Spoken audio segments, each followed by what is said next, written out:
في الفيديو هذا باش تشوفوا كيفاش عملت الكارت أردوينو الخاصة بيا.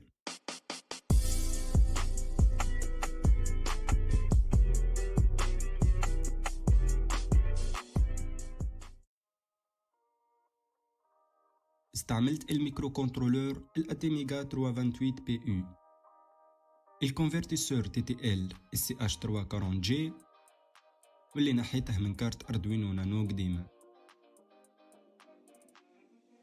الريغولاتور دو تونسيون AMS 1117 5 فولت ودي كومبوزون سيبليمونتير أخرين. استعملت ايزي EDA باش عملت إشيما إلكتريك، وأول حاجة حطيت الميكرو كنترولور، الكوارتز ولي دو كوندنساتور سيراميك، لي زونطري سورتي ربطهم بكونيكتور فمال كما موجود في الكارت أردوينو أونو،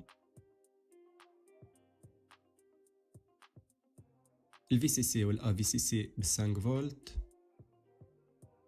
الRF حطيت معاها كوندنساتور باش يفلتري لي التونسيون، البوطون ربطته بالريسيت وحطيت معاه ريزيستانس بول اب 10 كيلو اوم، الليريكس والتي اكس متاع الميكرو كنترولور ربطتهم ريسبكتيفمون بالتي اكس والليريكس متاع CH340G، ربطت الدي موان والدي بلس متاع البور USB، البين 3.3 فولت، البين DTR اللي باش تعمل لي اوتو ريسيت للميكرو كنترولور وقت نصب بروجرام، والريغولاتور دو تونسيون ربطت معاه دو كوندنساتور باش يخلوا لي التونسيون فيكس. عملت كونفرت تو PCB وعملت الروتاج مانيويلمون.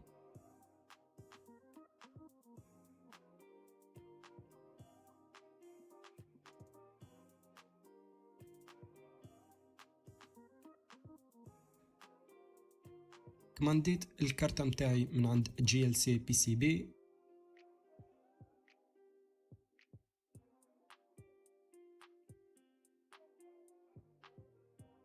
وتوا باش نلحم لي كومبوزون متاعي.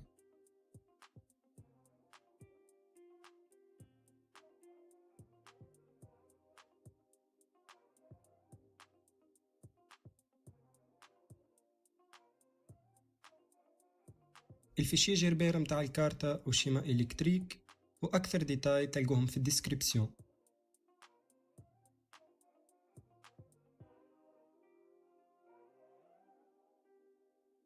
نحيت الميكرو كنترولور متاع الكارت أردوينو أونو وحطيته في الكارت متاعي.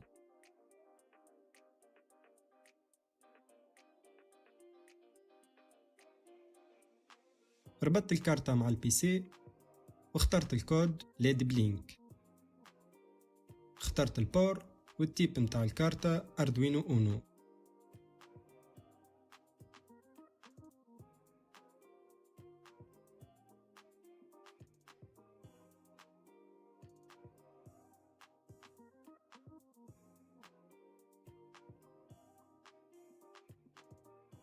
فوالا هذه هي الكارتة متاعي، حبيت نبارطاجي معكم كيفاش عملتها. كان عجبك الفيديو ما تنساش تعمل لايك، باي باي.